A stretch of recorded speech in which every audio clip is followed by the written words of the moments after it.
Now to the horrors committed by Hamas against innocent Israelis just over a fortnight ago. And of course, I've got to warn you, some of this stuff is distressing even just to talk about. More than 1,400 people were killed, more than 200 are still held hostage. And yet the world has tended to move on, more intent now on criticising Israel for the way it's trying to root out the Hamas Islamist terrorists. Now, I showed you last night how the Israeli government had organised to show journalists some raw videos showing what happened in southern Israel because it was needed to thwart the constant denial. Remember, one ABC journalist said it was BS that babies had been beheaded. At a Sydney beach this morning, actually, I noticed posters showing some of the hostages still missing, a little attempt to keep our focus on them, as we should.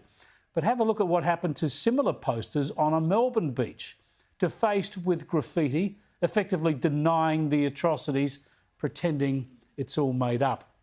It's this anti-Semitic denial that needs to be countered, and it explains why the Israeli government decided to show videos to the journalists last night. Now, I've got to say, I've seen a lot of terrible vision publicly available and authentic, and it is truly gut-wrenching. But what the journalists were shown in Israel overnight, well, we're told it's truly atrocious. Here's some of their reaction. I beg the Israeli government, please release the footages. Release what I saw. The world needs to see this. We saw, I don't even know, I had to leave after 35 minutes because eventually I had seen enough. It's just sickening, isn't it? You've heard the stories. You know what was happening, what happened in those parts of southern Israel when the Hamas terrorists incurred there from Gaza. And these journalists have sat through it and seen it to verify it, to be the eyes and ears of the world, effectively. We can't really show you the journalists even describing the worst of what they saw. It's just too horrific to relay that stuff. These are the most vile, hateful and gross acts of terrorism you could ever imagine. They're carried out against innocent, unarmed civilians, including children, teenagers, mothers and grandmothers. But the way this stuff is glossed over is just appalling. For instance, the ABC, our own taxpayer-funded media, interviewed a Hamas leader. Good evening. Thank you very much. How did it help your cause to send thousands of your fighters over the border into Israel to murder, terrorise and kidnap Israeli civilians? I think... Now, I'm not going to show you what this bloke said. He's the leader of an Islamist extremist terrorist group that's just killed 1,400 people. And who cares about his cause? His cause is the elimination of Jewish people and Israel. He doesn't have a legitimate cause. He should be in jail, not spreading his lies here or on taxpayer-funded TV. I mean, he told the ABC that Hamas were actually only out fighting against Israeli soldiers and wanted to take soldiers as hostages. The civilians, he suggested, that was all an accident. This is a blatant lie. We've got the footage of them shooting kids at a music festival, shooting families and children in their homes, shooting families in cars trying to escape, taking hostages at gunpoint, innocent girls, dropping grenades into bomb shelters where people were trying to get away from them. People don't need to hear the lies from Hamas, no matter if some ABC journo challenges them occasionally. This stuff is vile, and the ABC should not broadcast their lies. But today they remain unapologetic. Do you stand by that editorial decision? I do, Senator. I didn't know it in advance, but I do stand by it. I think that I do think it's editorially justified to make that interview. We interviewed a range of people post those attacks, certainly those people that represented Israel to begin with, to understand them. They spoke to Israel too? That makes it okay because they spoke to Israel too?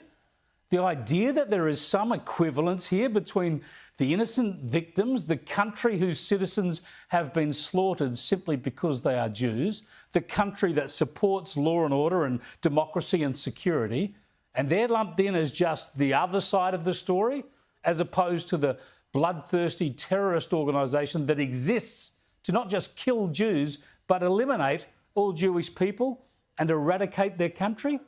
Look, if you've got any ethics or just any values at all, you understand these are not two even sides to be given equal coverage like it's some sort of state election campaign. Israel versus Hamas is not the same as Israel versus the Palestinian Liberation Organisation or the Palestinian Authority. Israel versus Hamas is about good versus evil. It's about order versus chaos, life versus death, and innocence versus guilt. You can't give these things equal billing. Does the ABC not understand that Hamas is not the Palestinian people? Hamas is not a negotiating partner. Hamas is ISIS, it's Al-Qaeda, it's Jamaat Islamiyah. And the ABC wants to treat it like the Harper Valley PTA. And it says it might even give a platform to more terrorist organisations in the future. Senator, it's not something we rush to. It's something we do take very seriously when we do, but I wouldn't rule out that we might, depending on the situation, interview somebody representing a terrorist organisation. Oh, so Hezbollah perhaps could be next?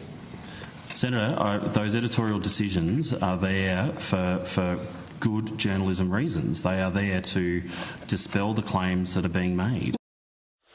Look, surely this bloke can't remain in charge at the ABC. He just doesn't get it. He doesn't understand journalism. He doesn't understand the ABC Charter. He's just the figurehead of a staff-run collective that's out of control. Look, most of us have got some time for some aspects of the ABC. It's an organisation that will probably always be with us, so it needs some leadership. It needs to understand the values that taxpayers expect it to uphold. Not partisan values, not political, just decent, democratic and humane values.